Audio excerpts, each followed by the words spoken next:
In a town in Pennsylvania in the late 1950s, doctors found something that wasn't supposed to be possible. The people there ate lard. They chain-smoked. They drank wine with every meal. They almost never exercised. None of them took a supplement. And their heart attack death rate was half of every neighboring town in America.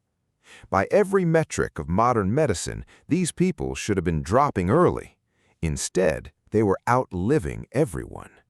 The town was Roseto, and what made them different is the single most ignored longevity finding on Earth. Roseto sits 1¼ miles from Bangor, Pennsylvania. Two towns, same water, same hospital, same doctors, same factories, same air. On a death certificate, they should have looked identical. In 1961, a physician named Stuart Wolfe got curious. He pulled 50 years of mortality records. The numbers were so strange that he and a sociologist named John Brune spent the next 25 years trying to understand why. From 1955 through 1965, the men of Roseto were dying from heart attacks at half the rate of the men in Bangor. Half.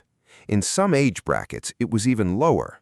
This wasn't a sample, it was every death certificate in both towns. The researchers ran every variable they could measure. Diet, terrible. Sausage, wine, bread fried in lard. Smoking, constant. Exercise, almost none. Blood cholesterol, the same as Bangor. Genetics, the same Southern Italian peasant stock. Income, the same. Healthcare access, identical. Every biological and economic variable came up flat. So what was different? Exactly one thing: the way the town lived together. Roseto was an Italian immigrant village. 3 generations lived under one roof, grandparents in the kitchen, grandkids in the yard, parents in between. After dinner, every family walked the same main street. Neighbors stopped at every house. Nobody ate alone. Nobody slept alone in a house. The town had one church, one social club, one bakery. Even the richest family lived in the same kind of stone house as the poorest.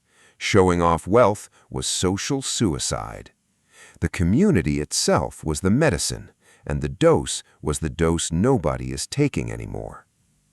You might say fair, but that's a single town. That's an anecdote. So here is what happened when researchers ran the same question at global scale.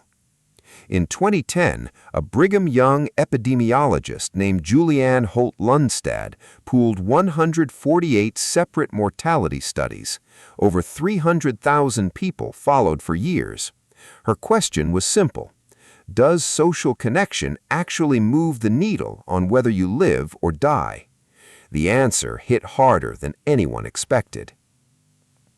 People with strong social relationships had a 50% greater chance of surviving the follow-up window. The effect size beat obesity. It beat physical inactivity. The Surgeon General cited this exact number in 2020 when he declared loneliness a national health emergency and compared it to smoking 15 cigarettes a day. Roseto wasn't a fluke. It was the rule. So, how does sitting alone in a house actually kill you? The mechanism is more direct than anyone wants to admit. At UCLA, a researcher named Steve Cole has spent the last 20 years measuring the difference between lonely and connected immune cells at the gene level, not at the personality level, at the DNA expression level. What he found is now called the conserved transcriptional response to adversity, CTRA for short. When a person is chronically lonely, hundreds of genes inside their immune cells start running the wrong programs. Inflammation genes get cranked up, antiviral defense genes get shut down. Their cells shift into a setting that is great for surviving a knife wound and terrible for surviving anything else. The same setting your ancestors needed when they were separated from the tribe and had to bleed in the open without a doctor. Cole's group replicated this finding in 2015 in the Proceedings of the National Academy of Sciences with larger samples, in primates, and across age groups. This is not a personality test. This is a measurable molecular signal. A separate line of work at UCLA took it further. Researchers scanned the brains of healthy adults while a computer game socially excluded them in real time. The brain regions that lit up overlapped with the regions that fire when you slam your thumb with a hammer, the anterior cingulate, the anterior insula. Social rejection runs through some of the same wiring as physical pain. Your body cannot fully separate the two. This is why chronic isolation drives heart disease, strokes, and dementia in the long-term data.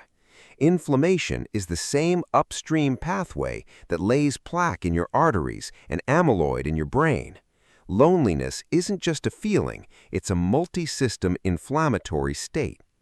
And it explains exactly what happened to Roseto. By the late 1970s, the town started to assimilate. The grandkids moved out of the family home. 3-generation households dropped to 1 and 2.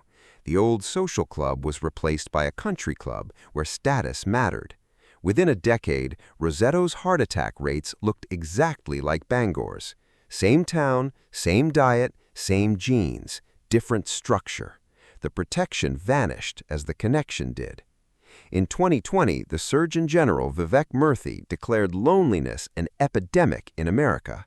About half of American adults now report meaningful loneliness. The richest country on Earth is producing the loneliest aging population on Earth. And the longevity industry is selling them supplement stacks at $300 a month while ignoring the single intervention with the largest effect size in the entire literature. This is the most disrespected longevity protocol in the world because nobody can charge you for it. Build 3 close ties you actually see in person, not just text. The data flattens out after about 3 to 5 strong relationships, so you do not need 20 friends. You need 3 real ones. Lock in 1 weekly ritual where you eat or walk or talk with someone face-to-face every week, no exceptions. If you are over 60 and you can avoid living alone, do it. Join 1 recurring group where the same people show up week after week. A dinner club, a hiking group, a sports team, a Friday night dinner. The mechanism is the repetition, not the activity itself. You don't need a supplement stack. You need a Tuesday. If you want to see another free protocol with an effect size that should be illegal, look at what 11 minutes in cold water does to your dopamine. That video is right here. Reminder, this is research, not medical advice. Talk to your doctor before changing anything.